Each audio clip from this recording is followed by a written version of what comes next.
Sofía Menchú es una periodista.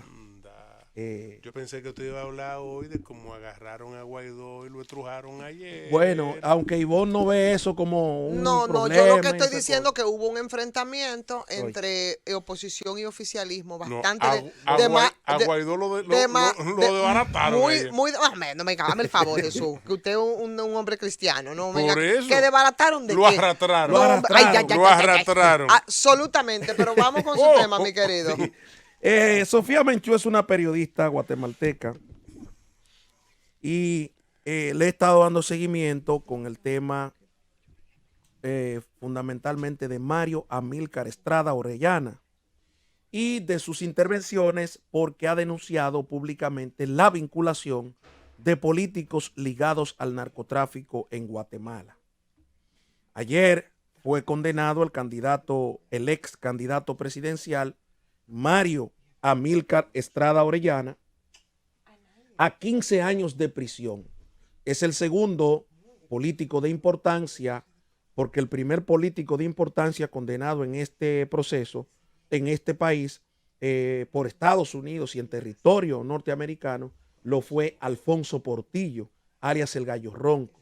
Fue presidente de la República 2000-2004 y a pesar de las intervenciones y observaciones que le hacía el gobierno de los Estados Unidos para que mejorara la lucha contra el narcotráfico, nunca lo hizo y lo que provocó fue vincularse al narcotráfico. Fue finalmente condenado, extraditado primero y luego condenado por su vinculación, y entonces ya está de regreso el Gallo Ronco a Guatemala. Hoy la bancada y los políticos, la bancada congresual y los políticos guatemaltecos despiertan con esta noticia, y eso es importante para que Latinoamérica y el Caribe sepan que los Estados Unidos no están jugando. Es uno de los políticos importantes de la región. Tenemos también en Haití, por ejemplo, a Guy Philippe, que fue extraditado a los Estados Unidos de Norteamérica por su vinculación o conspiración con el tema del narcotráfico también. Es importante destacar que cuando un político no entiende que servir a la población que lo elige y ligarse a lo mal hecho, y más fundamentalmente al narcotráfico, tarde o temprano eso le cobra. Le cobra o en su vida personal particular. Le cuesta. Sí, le cobra, le cobra incluso, le cobra. Le cuesta y le cobra. ¿Por qué? Porque entonces termina siendo un parásito en la política.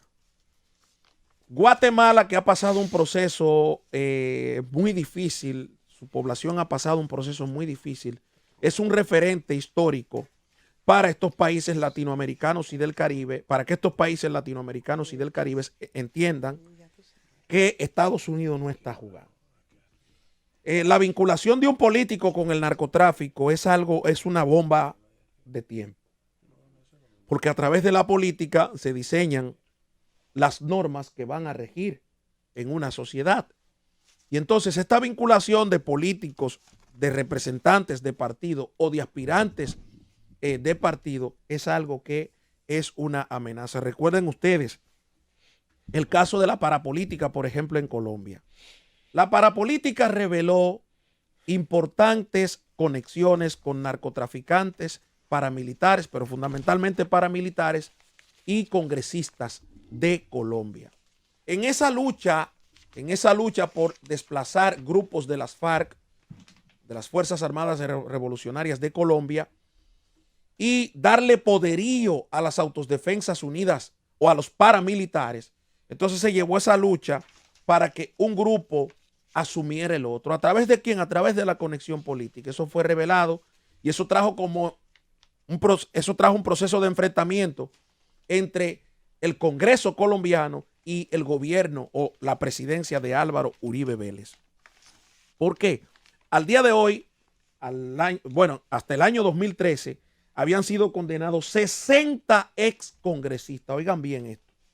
60 excongresistas condenados por su vinculación con temas de narcotráfico o con temas del paramilitarismo. Por eso se le llama la parapolítica.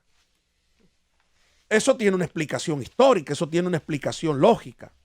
Gustavo Petro había hecho la denuncia como congresista opositor para el año 2002. Gustavo, que lloraba o gritaba por la herida porque había pertenecido al M-19, que le mataron o le asesinaron a un candidato presidencial, Carlos Pizarro. Recuerda usted, Ivonne, Carlos Pizarro, candidato presidencial, lo mataron en el año 1990, específicamente en abril. El M-19 que había asaltado el Palacio de Justicia en el año 1985 y con Gustavo Petro a la cabeza, porque hay que aclararlo bien. Él lloraba por la herida y culpaba entonces a las Autodefensas Unidas de Colombia y Córdoba. Y finalmente, en el año 2001, Carlos Castaño escribe un libro que se llama Mi Confesión. Yo tuve la oportunidad de leerlo. Y en ese libro reconoce haber asesinado a Carlos Pizarro y también haber asesinado a José Chepe Santa Cruz Londoño. Guardando la distancia, Chepe Santa Cruz era un narcotraficante específicamente de la ciudad de Cali, Santa Marta y esas cosas por ahí, y esas provincias por ahí. ¿Por qué es importante destacar esto? Porque la política ligada al narcotráfico cobra. A Colombia le cobró, por ejemplo, el asesinato de Luis Carlos Galán Sarmiento, candidato presidencial en el año 1990. Le cobró, por ejemplo, con Bernardo Jaramillo Osa. Bernardo Jaramillo Osa de la Unión Patriótica.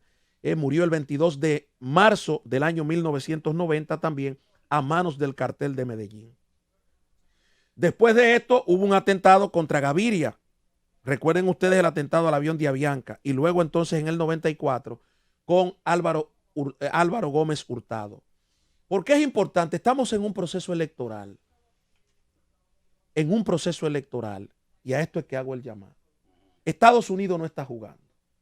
No está jugando. Y hoy, si nosotros tenemos una ley que permite el voto preferencial, es una ley que llama, Ivonne, Jesús, a buscar cuartos de donde aparezcan. Y eso lo están haciendo todos los partidos políticos. Todos los partidos políticos. O los candidatos, perdón, los candidatos de los partidos políticos. Y ustedes lo verán mañana que serán las elecciones con los candidatos a regidores. Cuidadito, cuidadito.